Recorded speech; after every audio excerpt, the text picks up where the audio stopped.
Romanos, capítulo 12, versículo 2. Eu vou me ater só ao 2, então vamos lá. Os textos vão estar todos na tela para facilitar a gente caminhar juntos. Diz assim: não se amoldem ao padrão deste mundo, mas transformem-se pela renovação da sua mente, para que sejam capazes de experimentar e comprovar a boa, agradável e perfeita vontade de Deus. Quando eu li esse texto pensando no retiro, eu pensei, parece que Paulo está escrevendo para os nossos dias, porque essa é a tônica hoje, né? Cuidado com o que o mundo está propondo. Permaneça naquilo que você conhece. E é isso exatamente que Paulo está fazendo aqui. Mas eu acho que a gente peca com esse versículo, a gente faz muito bem a primeira parte. Não se amoldem ao padrão deste mundo. E você pode dizer assim, eu não faço isso, eu sou crente, eu vou na igreja, eu me visto decente, eu educo os meus filhos. Mas muitos de nós paramos aí. E o versículo continua dizendo: mas transformai-vos pela renovação da vossa mente. E muitos de nós nem ouvimos isso. E a terceira parte do versículo passa mais longe ainda, quando ele diz para que a gente seja capaz de experimentar a boa, perfeita e agradável vontade do Senhor. Acho que nós somos craques na primeira parte, não se amoldem. Mas Paulo aqui está nos chamando para uma verdadeira metamorfose. Metamorfose é a mudança completa. É uma transformação. E eu acho que com a sociedade que a gente vive hoje, uma sociedade secularizada, hedonista, utilitarista, consumista, a gente está se acostumando com as coisas. E o apelo de Paulo aqui é para a gente não se acostumar. Por exemplo, hoje já não se discute mais a questão de usar a pílula anticoncepcional ou divorciar-se ou não. Hoje a discussão é, será que eu quero ser homem ou ser mulher? E a gente vai se acostumando com essas coisas, parece tudo normal, parece tudo natural. Mas a vontade e o apelo de Paulo aqui é que a gente se transforme, que a gente renove a nossa mente a cada manhã, a cada dia. E esse é um chamado, é um alerta para a nossa renovação e para a nossa transformação. Mas sabe de uma coisa? Ninguém gosta de mudança. Eu posso notar aqui pelo palco. A maioria de vocês começou sentando no primeiro culto do retiro no mesmo lugar, não é? E continua sentando hoje no mesmo lugar. Nós somos povo de rotina, sabe por quê? Porque rotina nos dá uma sensação de segurança. E quando a gente tem que mudar alguma coisa, parece que quebra a nossa onipotência. A gente perde o controle. A gente prefere que seja sempre tudo igual, porque a gente já sabe o que esperar, já sabe o que vai acontecer. E com isso a gente fica às vezes muito na mesmice, fica com a nossa mente muito engessada. Eu lembro de um fato que aconteceu na igreja onde eu cresci, uma igreja de europeus. E um dia o pastor chegou na igreja e falou assim, gente, nós vamos mudar a escola dominical para sexta-feira à noite, porque é mais adequado para todo mundo. Gente, você não sabe a reação que teve. Não, pastor, não pode mudar para sexta-noite, é a escola dominical. Ele falou, não, gente, não é a escola dominical, é a escola bíblica. E escola bíblica pode ser na sexta, na quarta, no sábado, no domingo, de manhã, tá? Não, mas tem que ser, a escola dominical tem que ser domingo de manhã, 9 da manhã. E pasmem, teve gente que saiu da igreja por causa disso. Mente engessada. Não gostamos de mudança. Agora, quando você fala de mudanças que o Evangelho provoca em nós, quando você conhece o Evangelho, quando você conhece Jesus, ele muda a nossa maneira de pensar, a nossa maneira de sentir, a nossa maneira de agir. Mas nós reconhecemos que isso é bom enquanto nós pensamos que Jesus é o grande herói, Jesus é o Salvador. Mas quando a gente vai ler lá no contrato, aquelas letras miudinhas que a gente quase nunca lê do contrato, lá está dizendo que ele é também Senhor. E que é ele que manda a partir de então. Daí a gente fala, não, aí é demais. Senhor, Salvador, perdoador dos meus pecados, herói, esse eu quero. Mas aquele que vai me mandar, aquele que vai ser o Senhor da minha vida, isso é outra conversa. E eu acho que aí a gente tem dois tipos de seguidores de Jesus. Lembra quando Jesus falou assim, vinde a mim, vamos completar? Vinde a mim todos que... Ele falou para todos. Mas o mesmo Jesus, um pouquinho mais na frente, ele diz, quem quiser vir após mim, tome, o quê? Sua cruz, negue-se a si mesmo e siga-me. Agora não é mais para todo mundo, é para quem quiser. Então eu noto que tem aí o todo mundo e o quem quiser. E a gente precisa decidir em qual grupo nós estamos. O todo mundo ou quem quiser? Onde nós nos encontramos aí? Ele fala, aquele que quiser venha e tome a sua cruz. O que é uma cruz? O que é tomar a cruz? Cruz é tudo aquilo que você não merece. Cruz é tudo aquilo que você não fez por merecer. Jesus merecia tomar a cruz? Mas ele tomou a cruz mesmo sem merecer. Se você merece alguma coisa, não é cruz, é disciplina. Quantas cruzes haviam no Calvário? 3? Só uma. As outras 2 eram disciplina. Um dos ladrões tentou fazer com que todos fossem iguais lá no Calvário, dizendo assim, salva-te a ti mesmo, desce da cruz, papapá. E outro fala assim, cala sua boca, cara. Nós estamos aqui porque merecemos, mas este nada fez, ele não merece a cruz.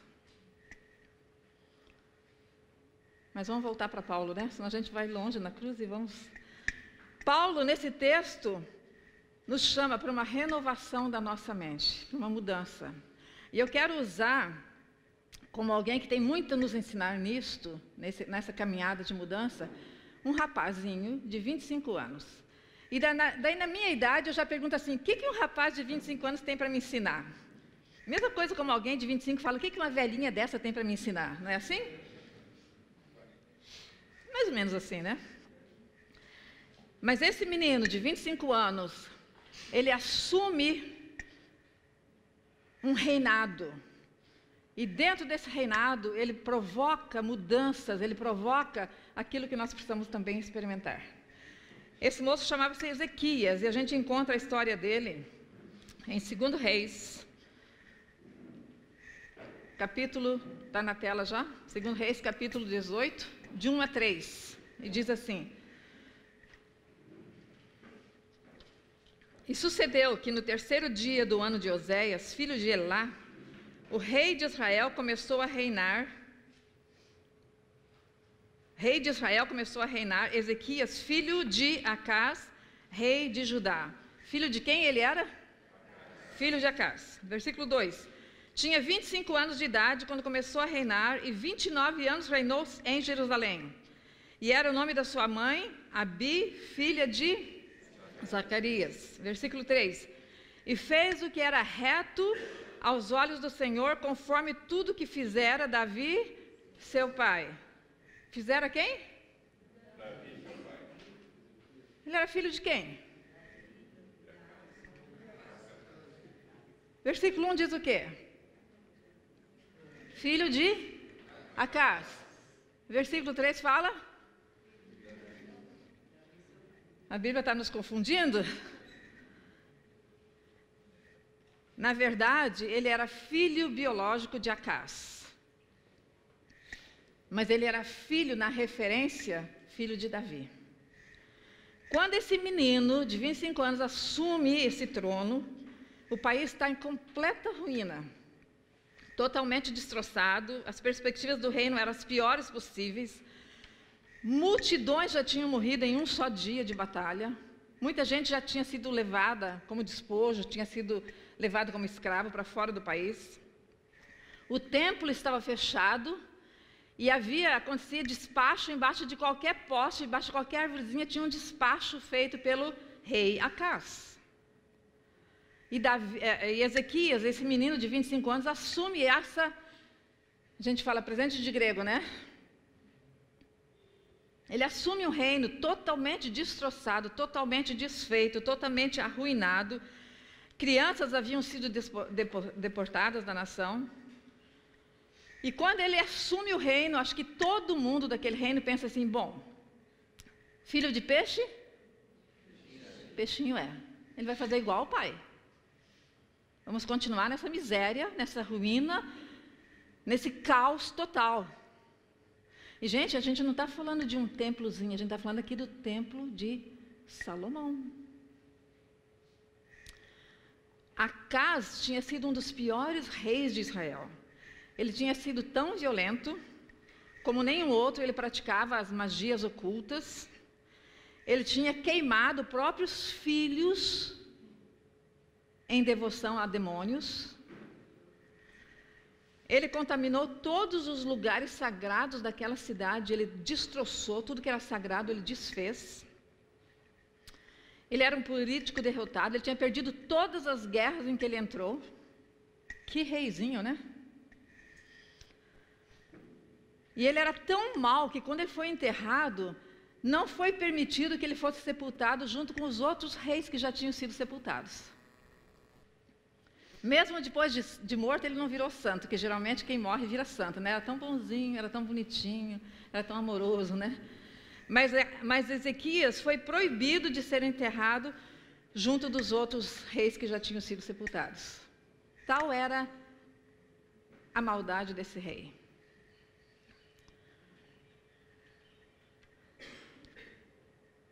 E Ezequias cresce nesse ambiente, vendo um pai deste modelo. E eu diria assim, Ezequias tinha tudo para dar errado, não é verdade? Um menino que cresce com um pai se comportando e fazendo o que Acaz fazia, não pode dar certo, vai dar tudo errado com esse menino. O futuro dele está comprometido. Ele cresceu nesse quadro de derrotas, vendo toda essa tragédia, convivendo com um pai desse tipo, vendo todas as loucuras do pai, e por isso ele tinha tudo para dar errado. Mas olha o que ele faz quando ele assume esse reinado. E todo mundo pensa, filho de peixe, peixinho é. Ele faz a primeira coisa que nós lemos no versículo 3. Davi, seu pai, ele escolhe mudar o seu referencial de vida.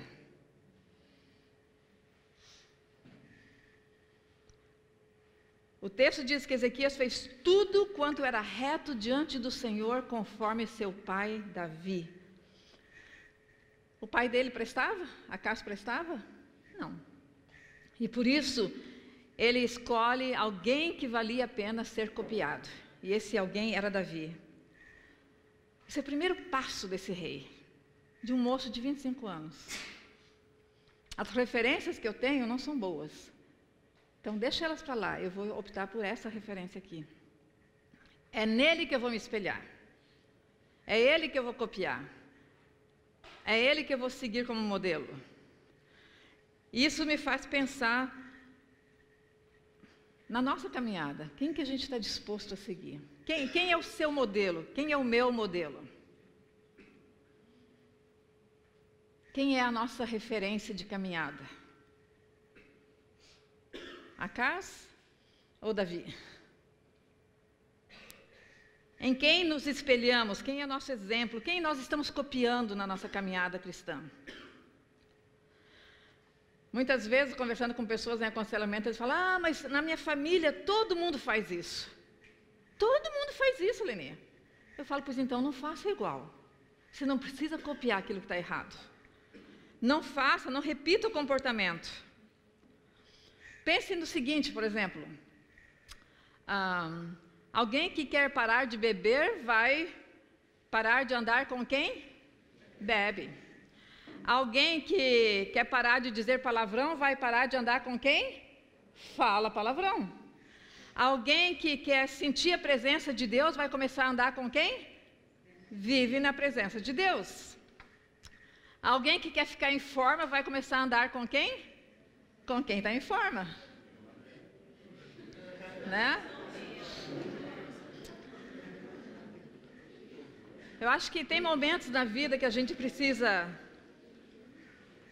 rever as nossas referências. Perto de quem nós estamos andando?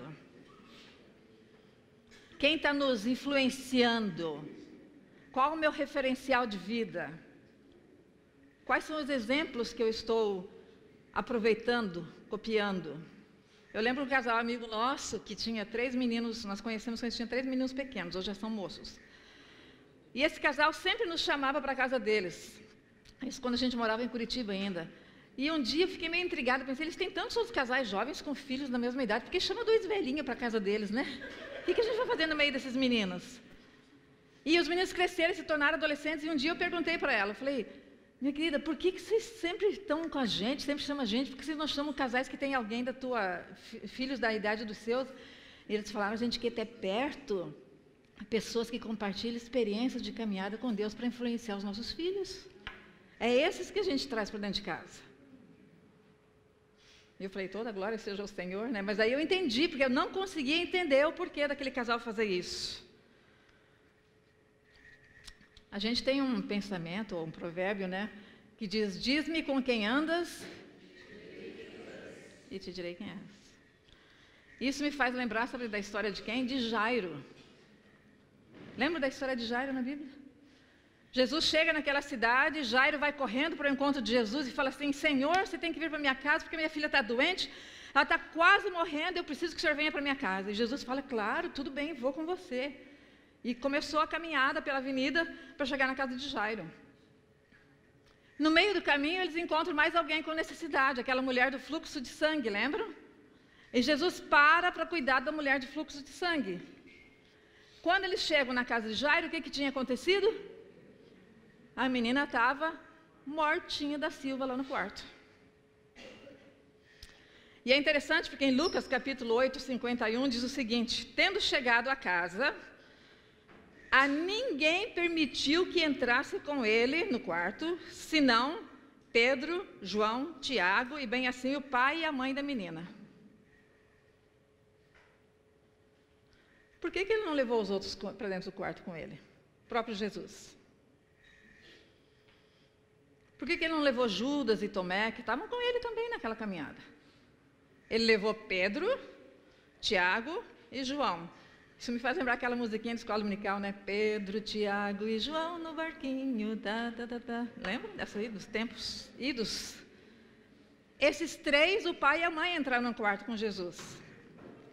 Você imagina se ele tivesse levado Tomé para dentro do quarto?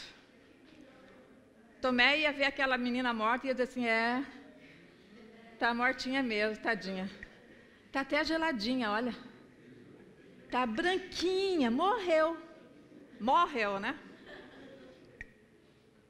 E se Judas tivesse entrado, Judas ia dizer, tá vendo? Olha, tá vendo como é que ele é?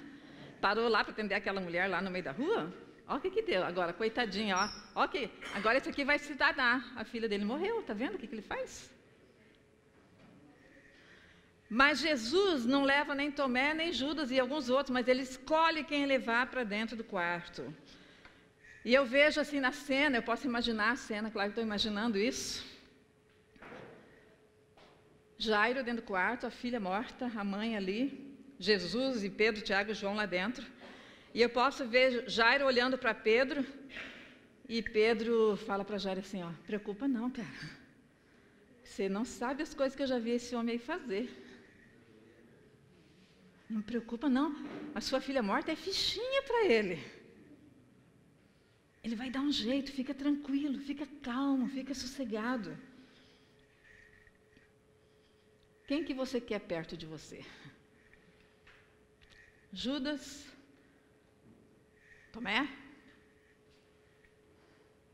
Ou Pedro, que disse no finalzinho, sabe, por causa dele eu até já andei por cima das águas.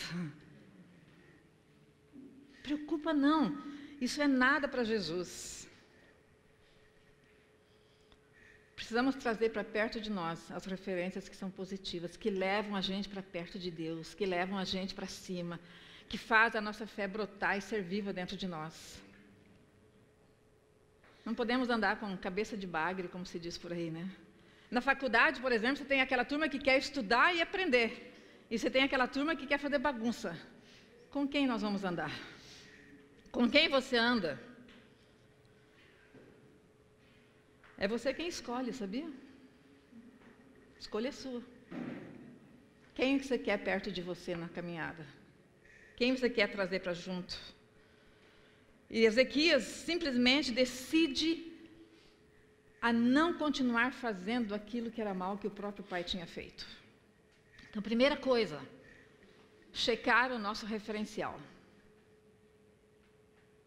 Quem tem sido nossa referência?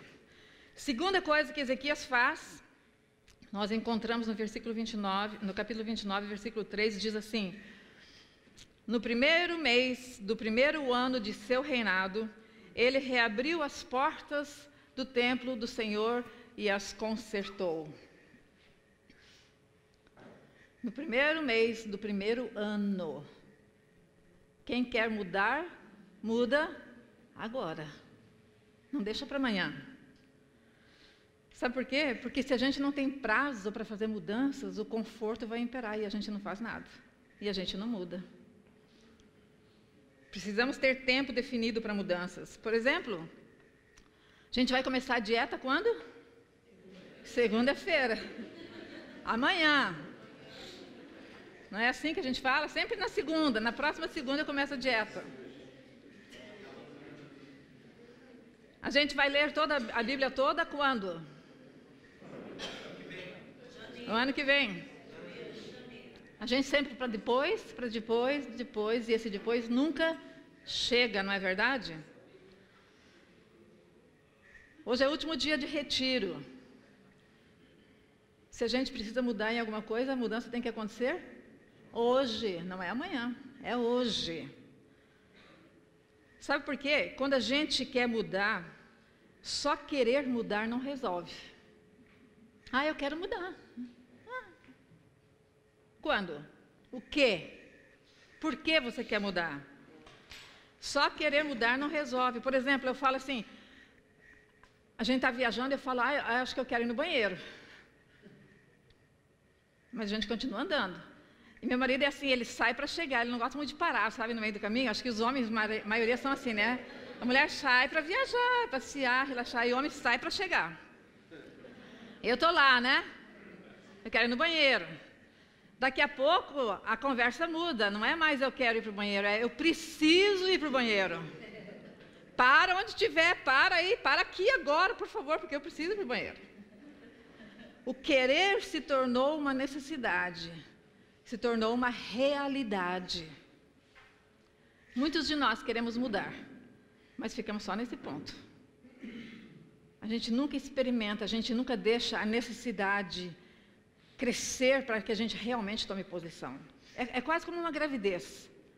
Mesma coisa, barriguinha linda, todo mundo passando a mão, ai que legal, e a mãe experimentando todos aqueles sentimentos da espera de um bebê, fantástico, né? Mas chega uma hora que tudo aquilo começa a incomodar, não é? Começa aqueles movimentos, aquela cólica, aquele desconforto, e o que acontece? Precisa mudar alguma coisa na história. Enquanto as coisas não nos incomodam, seja no seu intestino, ou seja na sua gravidez, a gente geralmente não muda de posição. A gente não opera mudanças na nossa vida. E quando Ezequias encontra aquele caos todo no reino, ele pensa, eu preciso fazer diferente, precisa acontecer mudanças aqui. Não é só que eu quero, mas é que precisa. E tudo incomoda Ezequias a partir daquele momento. A história de vida dele começa a incomodá-lo. Aquilo que o pai fez começa a incomodá-lo. Tudo que cercava Ezequias começa a incomodar aquele rapaz. E assim ele está pronto para mudanças, para operar mudanças. O que é que nos incomoda? Não te incomoda, por exemplo, um casamento ruim? Não te incomoda filhos desobedientes? Não te incomoda um pai que não fala com você? Não te incomoda ser o último da classe lá na faculdade ou no colégio? Não te incomoda ser conhecido como preguiçoso? Como alguém que não leva as coisas a sério? E Paulo nos desafia a uma transformação, a uma verdadeira metamorfose.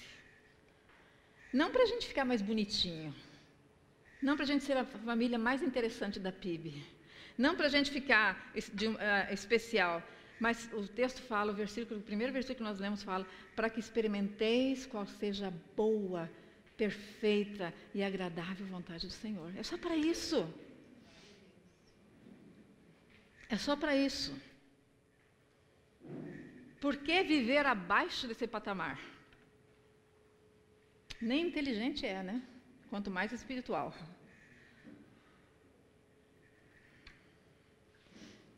E Ezequias então começa a mudar tudo que estava cercando, tudo que estava rodeando a vida dele e o próprio reino. E o versículo 4 e 5 de 2 Crônicas fala por onde ele começa a mudança e a transformação. Diz assim: e trouxe os sacerdotes e os levitas e ajuntou-os na praça central. E lhes disse: ouvi-me, ó levitas, santificai-vos agora e santificai a casa do Senhor, Deus dos vossos pais, e tirai do santuário toda imundícia. Você pode imaginar o templo de Salomão cheio de imundícia? Não estamos falando de um lugarzinho qualquer, nós estamos falando de uma coisa imponente. É como se ele dissesse para os levitas: olha, o negócio está feio, está tudo sujo, está tudo largado, está tudo abandonado, está tudo estragado, os portões estão enferrujados. É mais ou menos quando fizemos a missão Caique, não é? Tudo abandonado, tudo quebrado, nada funciona. Puro ferrugem para todo lado, coisas quebradas, imundícia em todo canto. E então Ezequias chama esse grupo para trabalhar com ele. Ele fala assim: se preparem que com a ajuda de vocês nós vamos mudar a história desse lugar. E agora Ezequias tinha um grupo de faxineiros, pedreiro, pintor, eletricista. E eles vão em direção ao templo. E o templo que havia virado um canto de lixo, um depósito, uma área de serviço, uma bagunça total, começa uma restauração naquele lugar. E o texto diz que eles abrem as portas. Eu imagino aquelas portas imensas do Templo de Salomão, tomadas pelo ferrugem. Você tem que ir lá lixar, limpar para poder abrir as portas do templo. E eles abrem as portas dos templos que já estavam travadas e desativadas. E a recomendação de Ezequias é que tire toda a imundície do lugar sagrado. O que é de mais sagrado que nós temos na nossa vida? Em primeiro lugar, nosso coração, nosso próprio coração. Em segundo lugar, a nossa casa, a nossa família. É o lugar mais sagrado. E o texto fala que eles lançam todo o lixo num ribeiro que passava ali, o ribeiro de Sidrom. Se fosse hoje em dia, ia ser tudo multado, né? Tira o lixo do templo e joga lá no rio. Que loucura, né? Naquele tempo podia, né? E eles purificam tudo com sangue. É engraçado que nessa limpeza eles acharam até aquela serpente que tinha sido construída por Moisés, tinha sido aquele problema todo lá. Essa serpente estava lá, ela tinha se tornado um dos ídolos, um dos deuses daquele povo.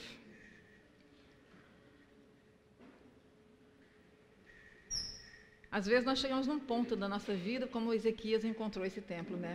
Onde a gente precisa falar: tem que fazer uma faxina, tem que fazer uma limpeza.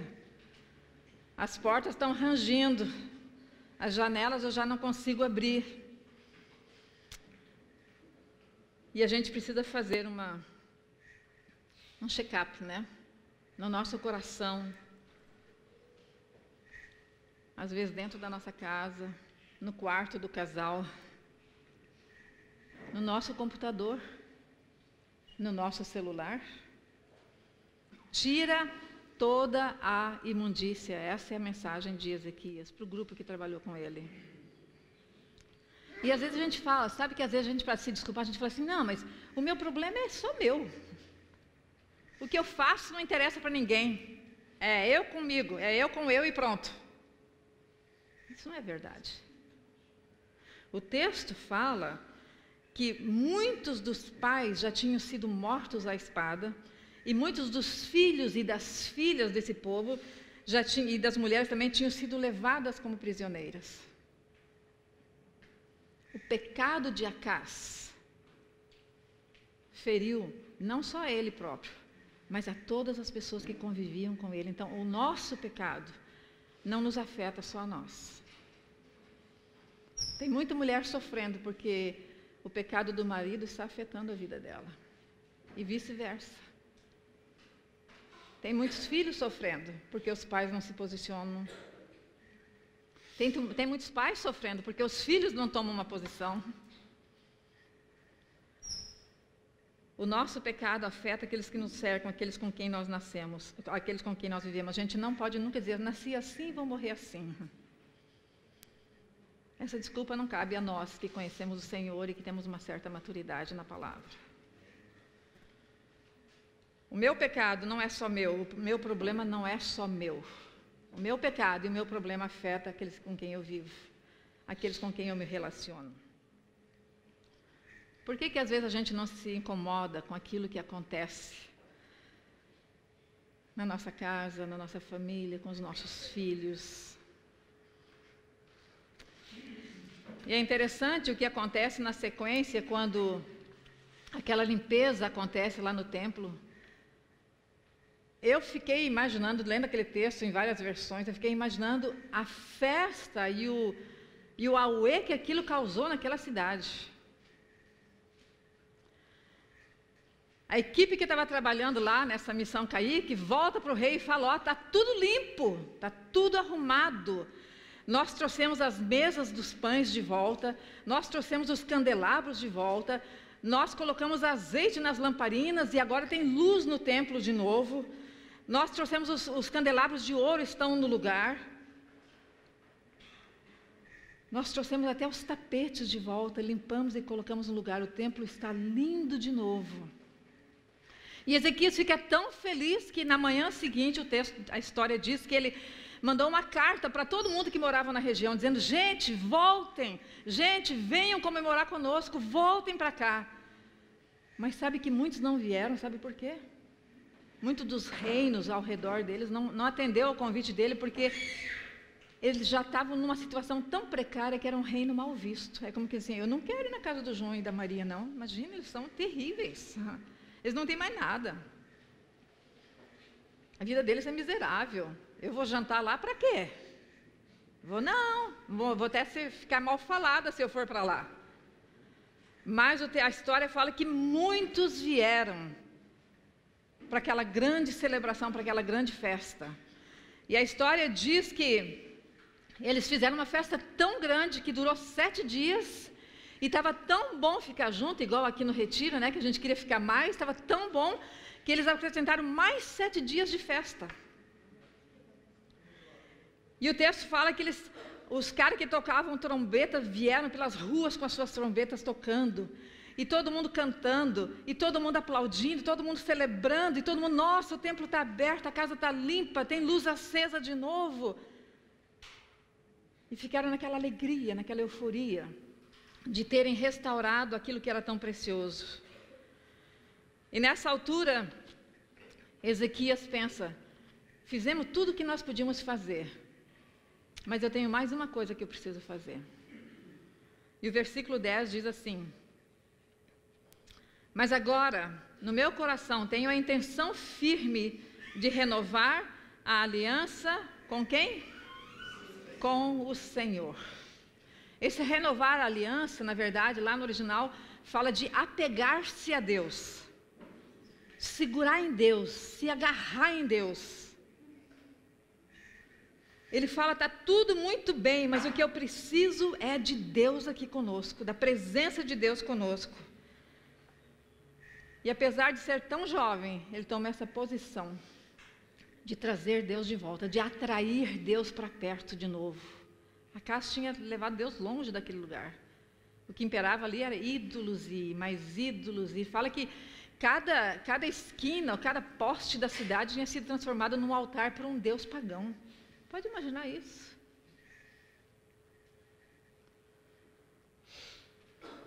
Ezequias precisava de muita coisa, precisava de dinheiro, porque o reino não tinha nem mais dinheiro, era um reino destruído.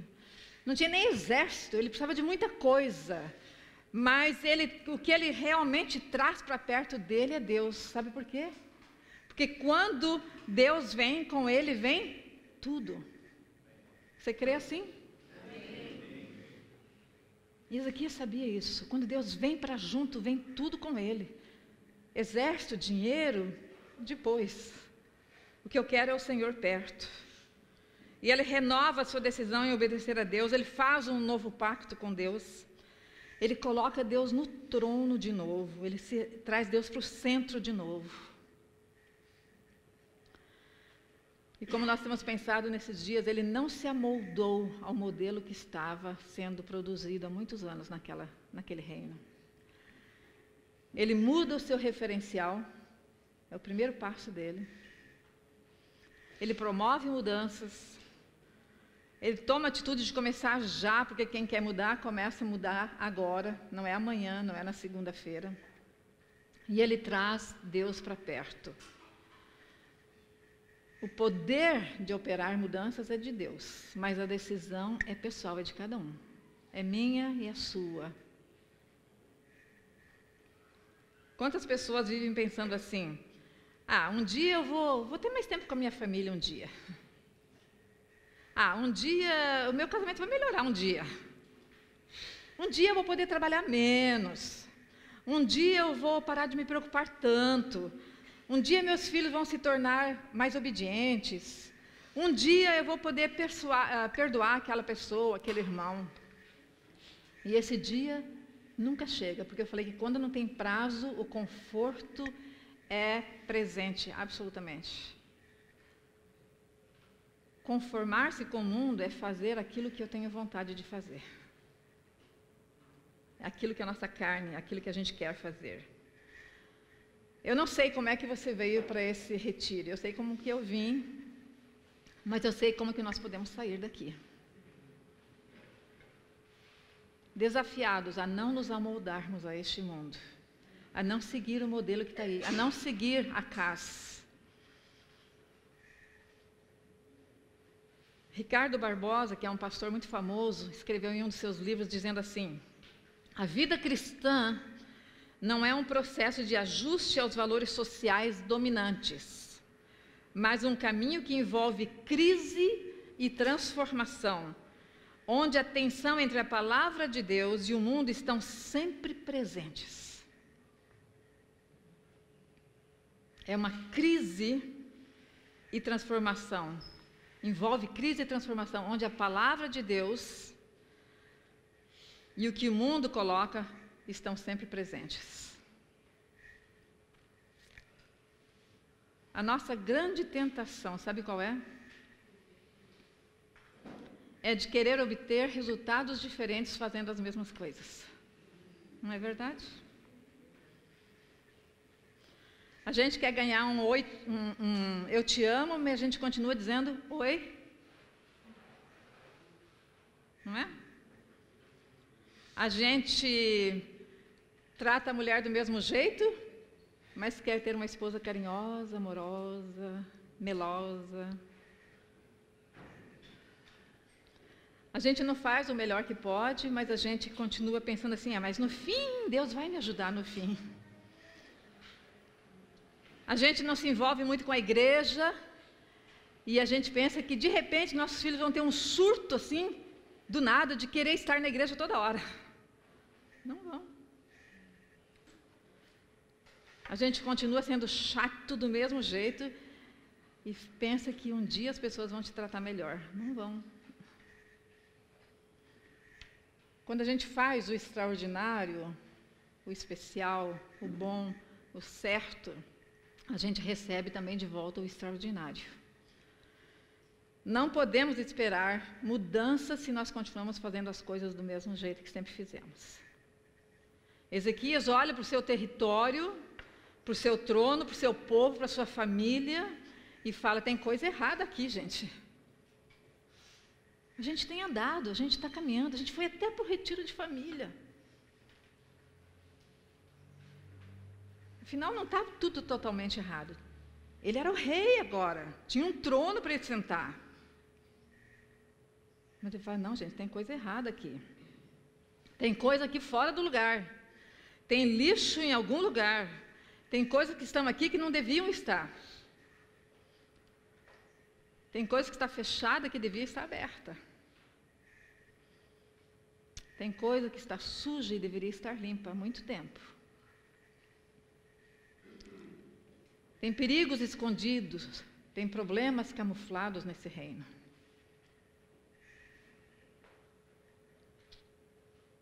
O pai de Ezequias, o rei Acás, tinha tirado Deus do meio do povo.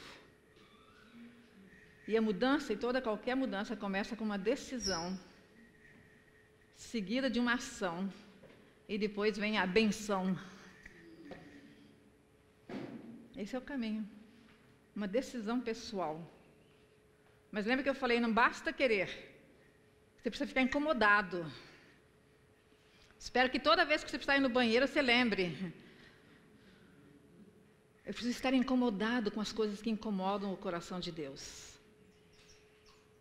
Eu preciso estar incomodado com aquilo que precisa ser mudado na minha vida. Muitas vezes a gente ouve, mas a culpa é da minha mãe me abandonou quando eu era criança. Ou, eu estou assim porque meu pai nunca me ensinou. Meu pai nunca me ensinou nada diferente, por isso que eu sou assim. Eu sou assim porque eu casei com a Joaquina. Se eu tivesse casado com a Teresa, a vida era outra. Ou então a culpa é do pastor, que não tem ensinado esse negócio aí, né? Ou a culpa é porque eu moro em São Chico. Se eu morasse em Curitiba, nossa, aí a história da minha vida seria diferente, mas eu moro em São Chico.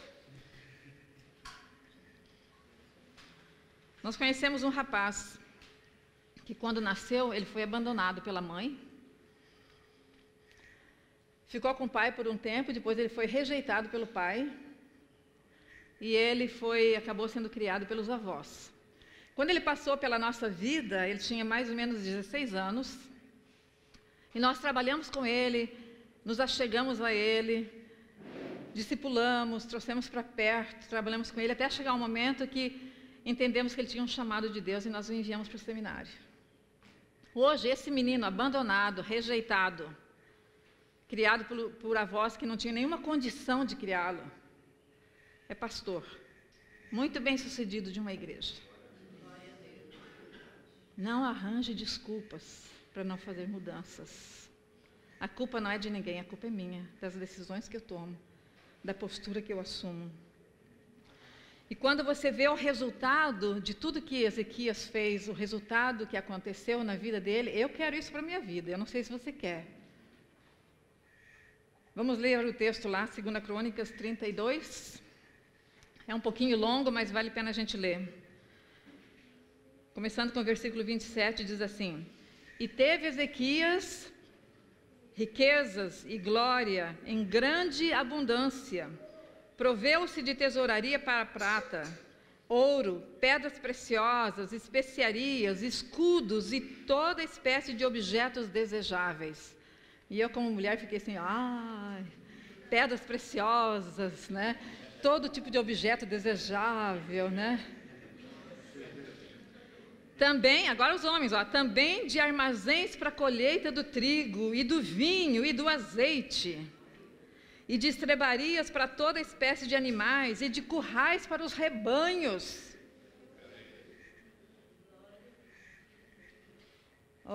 Edificou também cidades e possuía ovelhas e vacas em abundância, fazendeiro poderoso, porque Deus lhe tinha dado muitíssimas possessões. Também o mesmo Ezequias tapou o manancial superior das águas de Giom e os fez correr por baixo do ocidente da cidade de Davi, porque Ezequias foi o quê? Vamos falar de novo? Ezequias foi bem sucedido.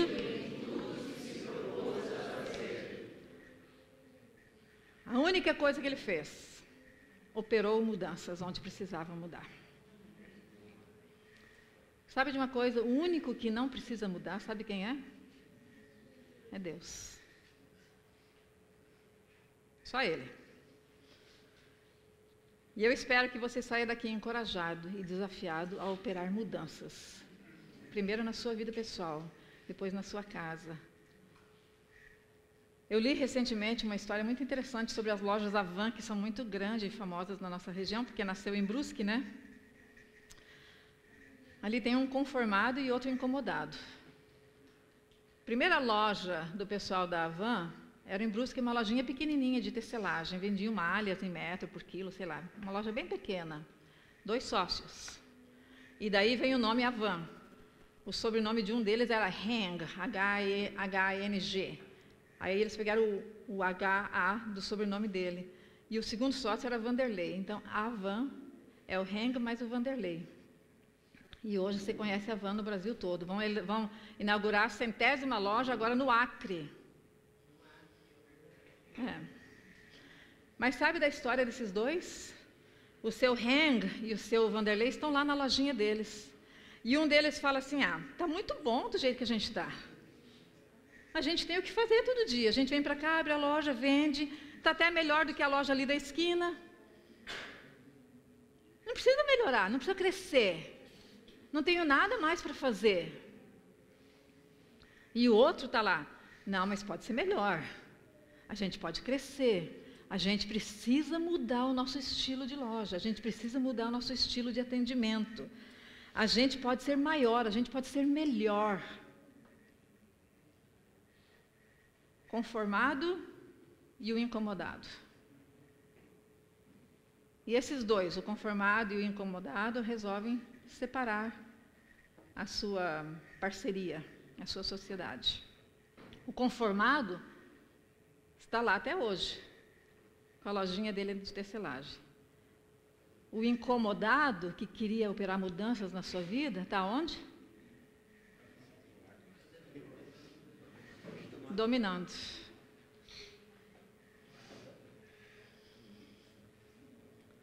Será que a gente acredita na terceira parte do primeiro versículo que nós lemos? Que toda mudança, toda inconformação que Paulo nos alerta é para que a gente cresça, para que a gente melhore, para que a gente vá mais longe? Eu falei que a gente faz bem a primeira parte, não se amoldem. A segunda parte, mas transformai-vos, alguns andam um pouco e custa, mudança muda a vida da gente, mudança não é agradável, nós somos gente de rotina. E na terceira parte, basicamente a gente não experimenta isso muito, porque o texto fala que o que Deus tem para nós é bom. Você acredita nisso? O que Deus tem para nós é perfeito, quer dizer, não tem erro. Não precisa ter medo, não tem erro naquilo que o Senhor tem para nós. E Paulo continua dizendo que o que Ele tem para nós é agradável, é personalizado. O que Ele tem para você é bom, é perfeito, sem nenhum erro, e é personalizado, é dentro daquilo que você precisa, é na sua necessidade, é para a sua família. Eu não quero perder isso. Por isso eu quero estar sempre checando as minhas referências. Quem é meu modelo? Quem é meu padrão? Quem é meu mentor? Quem que puxa minha orelha de vez em quando? A quem eu dei liberdade de chamar minha atenção, de caminhar junto? Mas também estar aberto para mudanças, né? Porque às vezes você sabe, eu preciso mudar, mas tá bom do jeito que está. E quando operamos mudança, começar por aquilo que é mais sagrado, nosso próprio coração, a nossa casa, a nossa família, e parar de culpar os outros. A psicologia que diga, né, na nossa modernidade ou pós-modernidade, tudo é culpa do outro. E principalmente, trazer Deus para perto.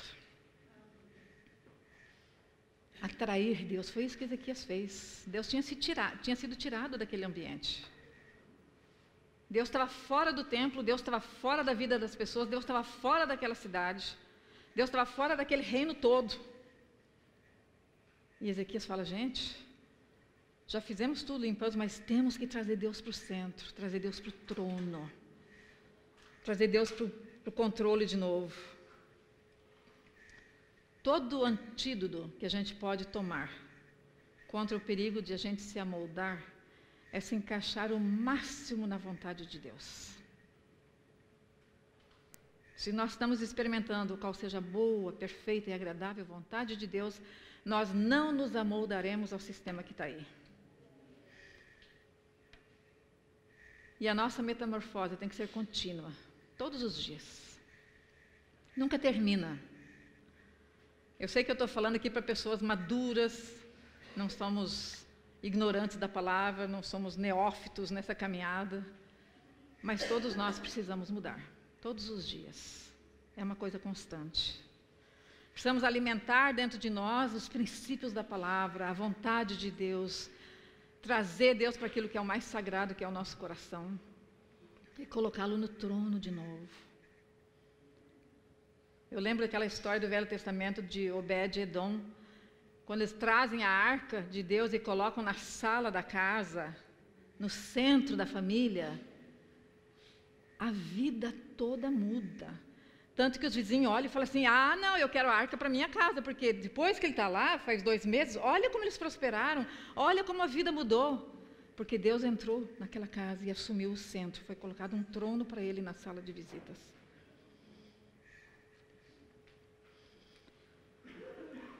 Quem nós temos trazido para perto? Quero fechar com uma história de um índio.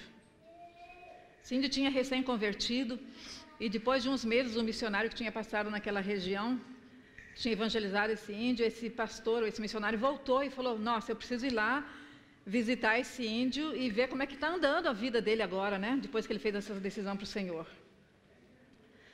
E ele chegou lá e falou assim, então, camarada, seu cacique aí, como é que está a vida espiritual? Como é que você tem andado na sua trajetória agora com Deus? E ele falou assim, olha, às vezes eu sinto que é como se eu tivesse 2 cachorros dentro de mim. O cachorro do bem e o cachorro do mal. E eles lutam todo dia dentro do meu interior. E daí o missionário falou, mas e qual cachorro vai vencer no final?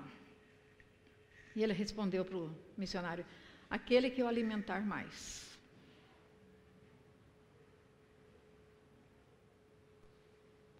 Qual dos 2 nós temos alimentado na nossa vida, na nossa experiência, na nossa caminhada? Que Deus nos leve daqui encorajados e desafiados a mudar o que precisa ser mudado, a limpar o que tem que ser limpado. Se Deus tem perdido o trono, a centralidade da nossa vida, que a gente atraia Deus de volta para esse lugar que é dele. Porque só assim nós vamos experimentar tudo que Ezequias experimentou. E não se esqueça que às vezes a falta de postura minha, a falta de posição minha, a falta de mudança na minha vida afeta aqueles com quem eu vivo. Meu pecado não é só meu problema não é só meu. Porque os outros sofrem com isso. A família sofre, os filhos sofrem, a igreja sofre, o coração de Deus sofre. Como eu falei, eu não sei como é que você veio para esse retiro, mas eu sei como é que a gente pode sair daqui. Dizendo, Deus, eu reconheço que eu tenho andado há 20 anos, há 30 anos com o Senhor, mas eu preciso mudar. Tem coisa que está aqui que não devia estar. Tem coisa lá em casa que eu não devia ter deixado entrar, mas entrou. Tem coisas no meu celular que eu preciso retirar de lá.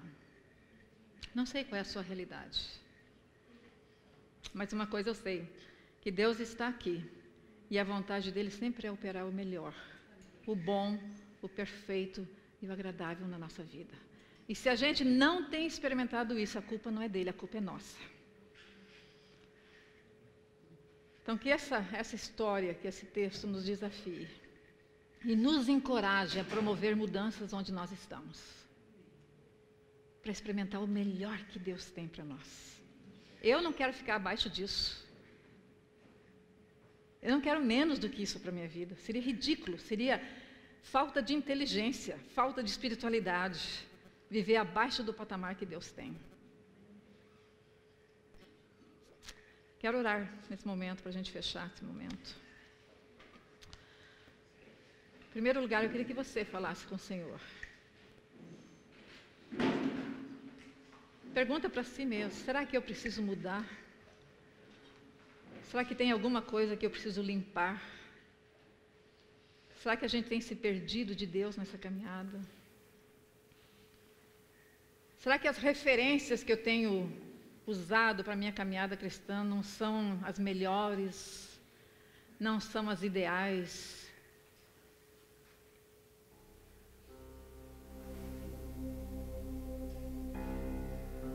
Não vos conformeis com esse século, mas transformai-vos pela renovação da vossa mente, para que vocês possam experimentar a boa, a perfeita, sem nenhum erro, e a personalizada vontade de Deus para a sua vida.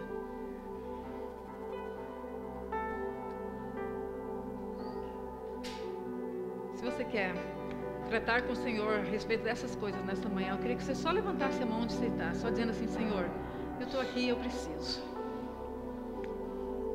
Eu reconheço que eu não tenho feito tudo o que eu podia fazer, que eu não tenho experimentado essa perfeita vontade, essa agradável vontade na minha vida, e eu quero muito mais. Ou de repente você tem que dizer: eu preciso mudar minhas referências. Ou então: eu preciso me abrir para mudanças, eu não sou o dono da verdade, eu preciso mudar.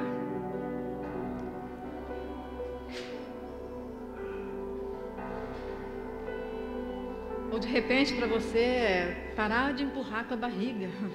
Faz o que tem que ser feito. Toma a postura que precisa ser tomada.